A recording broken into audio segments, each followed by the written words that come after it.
Welcome into the Michigan Football Report. The Wolverines beat the Fighting Illini 42-25 in Champaign. Michigan got off to a huge lead in the first half and then gave up 25 straight points, whatever it was. It was a kind of a really sluggish end of the first half, and then the entire third quarter, first half of the fourth quarter, really just, I would call it, frankly, embarrassing for the Michigan Wolverines. We are live. Chat Sports Michigan Football Report post-game show. Letting a few of you join. Ask your questions.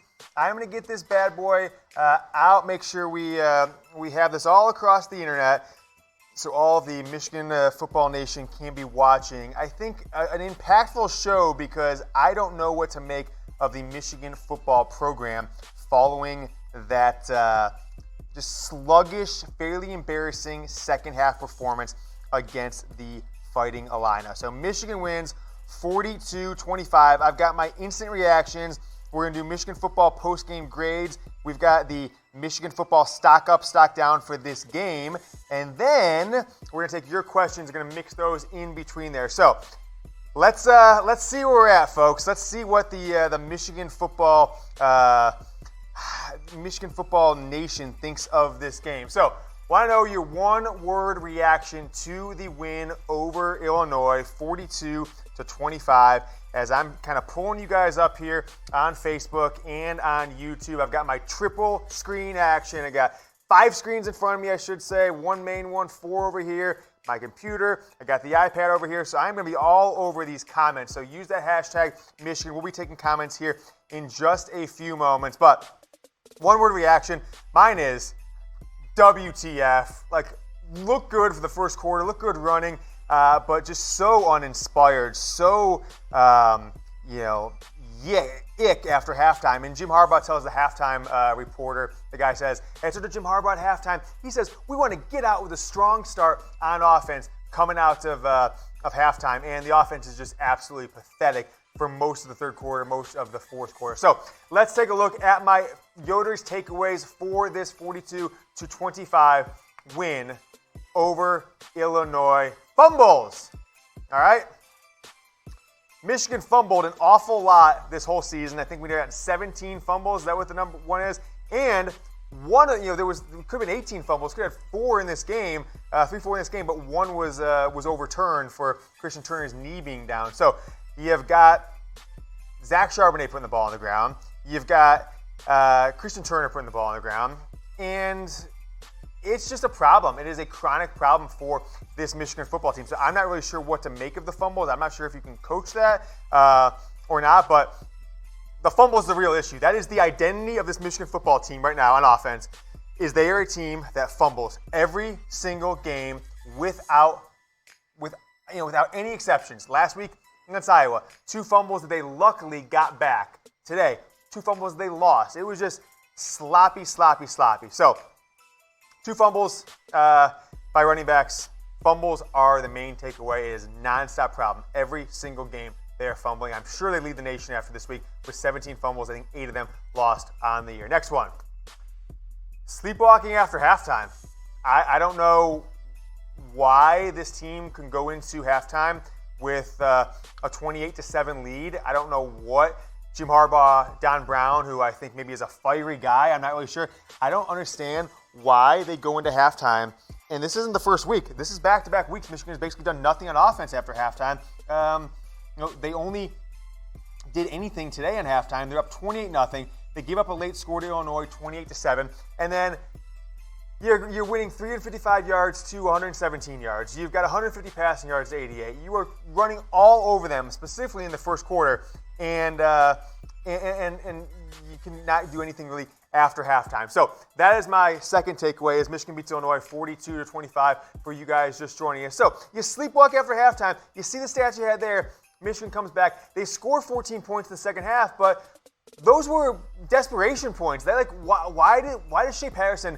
Why do they only let them throw balls that guys can catch, deep balls, nice touchdown passes, when Michigan has to throw the ball? So 489 yards on the day for Harbaugh's Wolverines, but most of that damage done in the first half. They really sleptwalk from halftime all the way up to about 6 or 7 minutes left in this ball game after Illinois cut it at one point to a 3-point game after the Wolverines were up 28-0. At one point, it was 28-25 in the fourth quarter, and you're thinking, oh my gosh, this team is going to lose a game to Illinois. So 489 yards, 194 passing, 295 rushing. Michigan and Illinois are right at 30 minutes each on time of possession. All right, takeaway number 3. Early running success was nice to see, and then late running success too. We'll kind of add that. Hassan Haskins kind of came on towards the end of the game. Zach Charbonnet seems to finally be uninjured for the first time in a month. It seems a little bit less reps and some pain management has got him back in the fold as a 100-yard per game rusher for this Michigan offense. Let's take a look at the offense in the first half against Illinois. Really strong first half, right? 355 yards, 150 yards passing, but 205 yards rushing, folks, in the first half. Split the time possession down the middle, and those are your first half stats for the Michigan offense. I'm gonna comment to some of you guys on Facebook. Let's get you one word reaction. You don't have to put that up or anything, Alicia. Just want to make sure we get a pin comment. For those of you watching later on Saturday, if you're watching on Sunday perhaps, this is our directly after the game live show. We're going to put all these segments up afterwards for Saturday, Sunday, Monday, so you can watch these on our YouTube channel, youtube.com/MichiganTV. 42-25. You see the first half stats there. Michigan gets off to a nice start, running for 205 yards in the first half. We're going to have our live Q&A coming up here momentarily after we get through my 5 instant takeaways. So use hashtag Michigan. Use that hashtag Michigan. I see a lot of you guys watching, commenting on YouTube. So I see you in there. So keep it up. Appreciate it. Use hashtag Michigan on Facebook Live to get your questions answered. I'm going to do several Q&As throughout the show in between basically every segment. Let's take a look at my next one. This is still an undisciplined team, and that has really been the mantra of Jim Harbaugh's tenure for a lot of it when he's been in Michigan. Ever since the Rutgers game last year, they were undisciplined in that game. They then sleepwalk and almost have a loss to Indiana back at home. Then they go and they get blown out by Ohio State. They're undisciplined. 4 or 5 guys don't play in the bowl game. They go to Florida and get blown out in a bowl game against the Gators. And then Middle Tennessee State, they look undisciplined in the second half. Army, it's like, whatever. And then we know what's happened the last 3 or 4 weeks. But Ben Mason, what are you doing, man? First of all, is he your defensive tackle, or is Michigan now run a fullback set? Because I thought there was no fullbacks in this offense. Yet Ben Mason is now back in there. They're running with a lead blocker. Who's calling the plays here? And then Ben Mason, a guy who a lot of people think might be a captain of this team next year, whatever it is, he's going to miss a play. Shea Patterson maybe a bad pass, and then Ben Mason just takes an unnecessary cheap shot. And that was just kind of the tone for the day on this team. Then Michigan misses a field goal right after that. And although they end up scoring 42 points in this game, they seem like a bunch of cheap 42 points. This offense was not humming other than the running game in bursts, early and then late for the running game. So I still think this team is undisciplined. The penalties, just the drops, but Ben Mason's cheap shot was the most undisciplined thing this team has done probably all season outside of the Wisconsin blowout loss. But before we get to number 5, I want to ask you guys, will Michigan beat Penn State next weekend? They travel to Happy Valley next Saturday night, October 19th, the whiteout game on ABC, and I'm just gonna. I don't know what's gonna happen with Iowa Penn State tonight. I have a feeling that Iowa could win that game, and if so, I'll have hope that Michigan can beat Penn State. But going on the road, Harbaugh can't win big games in the road. Going to Happy Valley, it's a great atmosphere. It's kind of like if you've seen LSU and some of these other ones, it is just a ruckus atmosphere. And I don't think this team has the discipline, the mental fortitude, or the coaching staff to go in there and beat what could be a top 10 Penn State team. So type Y for yes, type N for no. Guys, I lost the friggin' bet I made on Michigan because the spread was 24 points. I thought they had it locked in. I was like, oh, baby, this is going to be a 45-0 win for me. I put my own hard cash on the line with BetDSI. So don't be like me.